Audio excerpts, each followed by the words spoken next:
네스의 세상만사 휴먼, 오늘은 인간의 탄생과 그 기원에 대해서 알아보도록 하겠습니다. 창조인가 진화인가 잠시 덮겠습니다. 오늘은 긴팔 원숭이가 우리 인류의 조상이 아니길 바라는 간절한 마음으로 시간의 역사를 들춰보겠습니다.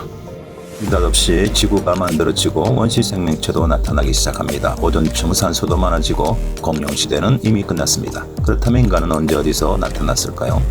인류의 기원입니다. 인류의 생물학적 학명은 호모사피엔스로 사람 속의 유일한 종입니다. 사람과 관련 있는 생물을 묶어 유인원이라고 부릅니다. 유인원에는 사람, 침팬지, 고릴라, 오랑우탄, 긴팔 원숭이와 이들의 화석이 포함됩니다. 우리가 원숭이라고 부르는 종류와는 전혀 다르며 계통적으로도 구분이 됩니다. 최근의 화석 연구와 DNA 연구에 따르면 인류는 원숭이로부터 진화한 것이 아니라 아주 오래전 유인원과 원숭이를 아우르는 공통 조상으로부터 갈라져 나와 독자적 진화의 길을 걷습니다. 3300년 전부터 유인원이 원숭이로 갈라지고 긴팔 원숭이로 또 갈라지고 오랑우탄으로 갈라집니다. 그리고 인류가 침팬지와 갈라진 것은 1000만 년 전에서 600만 년 전으로 알려져 있습니다. 도표가 복잡해 보이죠? 하지만 오살로피테쿠스의 위치를 확인하면 좀 더 쉬워집니다. 유인원과 원숭이를 굽은 중요한 형태적 차이로는 유인원은 크고 복잡한 뇌를 가지고 있으며 꼬리가 없다입니다.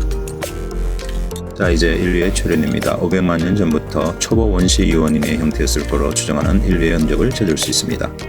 400에서 200만 년 전부터 인류의 조상인 오살로피테쿠스가 등장하고 250만 년 전에는 도구를 사용할 줄 아는 제강꾼 호모 하빌리스가 등장합니다. 160만 년 전에는 걸어다니는 호모 에렉투스 곧선 사람이 나타나서 전 세계로 퍼져나갑니다.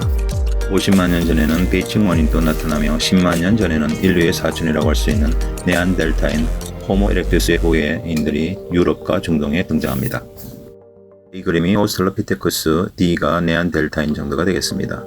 5만 년 전부터의 인류는 호모 사피엔스로 지혜로운 사람이라는 현대적인 인간으로 변모해 갑니다. 후기 구석기 4만 년 전부터 인류의 직계조상이라고 할 수 있는 호모 사피엔스 사피엔스가 나타납니다. 유럽에서는 크로마뇽인이 나타나 네안데르탈인과 장기간 공존하게 됩니다.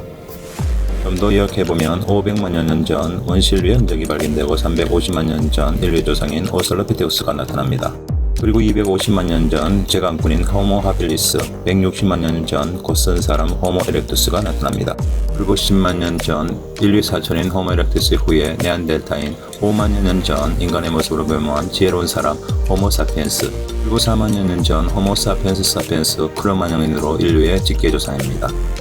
인류의 탄생과 이동입니다. 인류의 조상이 아프리카 대륙에 처음에 나타났을 때만 해도 4다리로 걸었으나 많은 세월을 흐르면서 2다리로 걷는 직립보행으로 변해갑니다. 더불어 지적인 능력이 서서히 진화되면서 도구를 발달시키고 문명을 이룩할 만큼 뇌도 점점 커졌고 마침내 지구를 변화시킬 만한 위치에 섰습니다. 이들은 기후변동과 인구 증가 등으로 인해 아프리카에만 머물지 않고 전 대륙으로 퍼져나갑니다. 유럽으로 간 종족은 백인종 코카소이드, 아시아로 간 종족을 황인종 몽골로이드, 아프리카에 남은 종족은 흑인종 니그로이드라고 부릅니다. 이제 좀 더 자세히 알아보겠습니다. 인류 최초의 조상인 오살로피테쿠스는 약 400에서 200만 년 전에 아프리카 사바나 지역에 살았습니다. 키는 1에서 1.2m이며 뇌의 크기는 현재의 3분의 1에 해당됩니다. 생김새는 여전히 침팬지와 비슷합니다. 이들은 직립보행을 하기 시작하였으며 뗀석기를 사용하였습니다. 주로 초식을 하여 내장이 길고 배가 불룩 나온 걸로 추정됩니다. 다음은 호모 하빌리스입니다. 제강꾼, 솜 씻는 사람의 뜻으로 약 250만 년 전에 생겨났으며 키는 여전히 1m 20cm, 뇌는 현대인의 2분의 1로 커졌고 턱과 치아가 작아지면서 현대인의 모습에 가까워졌습니다. 외형은 오살로피테쿠스와 큰 차이를 보여주지 않지만 돌을 깨서 만든 집게, 글게 또는 망치 형태의 도구를 만들어 많이 사용한 것으로 추정됩니다. 다음은 곡개선 사람 호모 에렉투스입니다. 180만 년 전에 나타나 아프리카를 벗어난 최초의 인류로 국경인 자바 원인이 대표적입니다. 160cm 키에 뇌의 크기는 1000cc, 코가 커지고 튀어나옵니다. 현대인의 모습을 나타내기 시작합니다. 이들은 동굴에서 뗀석기를 사용하였으며 이전보다 더 정교하고 효율적이었습니다. 자연 발생한 불을 이용하여 고기를 익혀 먹은 것으로 추정됩니다. 다음은 네안데르탈인 호모 에렉투스의 후예입니다. 약 25에서 5만 년 전 사이 유럽에서 출현한 호모 에렉투스와 호모 사피엔스의 중간 단계의 유인원입니다. 이들은 종교와 장래의 간섭이 확인된 최초의 인류입니다. 하지만 마지막 빙하기가 끝날 무렵 호모 에렉투스와 네안데르탈인은 아시아와 유럽에서 멸종하게 됩니다. 다음은 지혜로운 사람 호모사피엔스입니다. 마지막 빙하기 이후 유일하게 남은 종인 호모사피엔스는 11에서 4만 년 전에 아프리카 지역에 나타난 인류로 6에서 4만 년 전에는 유럽과 아시아로 진출합니다. 호모 에렉투스에 비해 뇌 용량이 20% 증가한 1200cc에 달하며 스스로 불을 만들 수 있었을 것으로 추정합니다.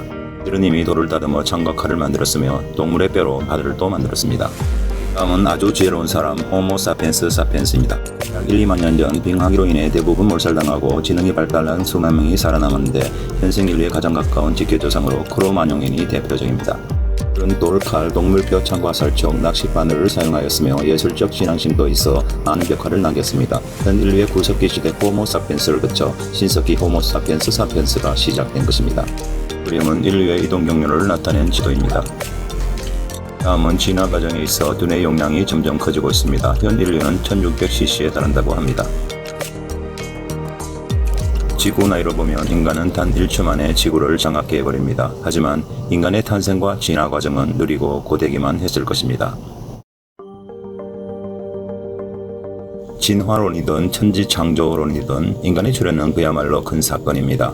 우주에서 유일무이할 것 같은 경이로운 지구, 인간이 지구상에 점점 악에 줄이 되지 않기를 바랍니다.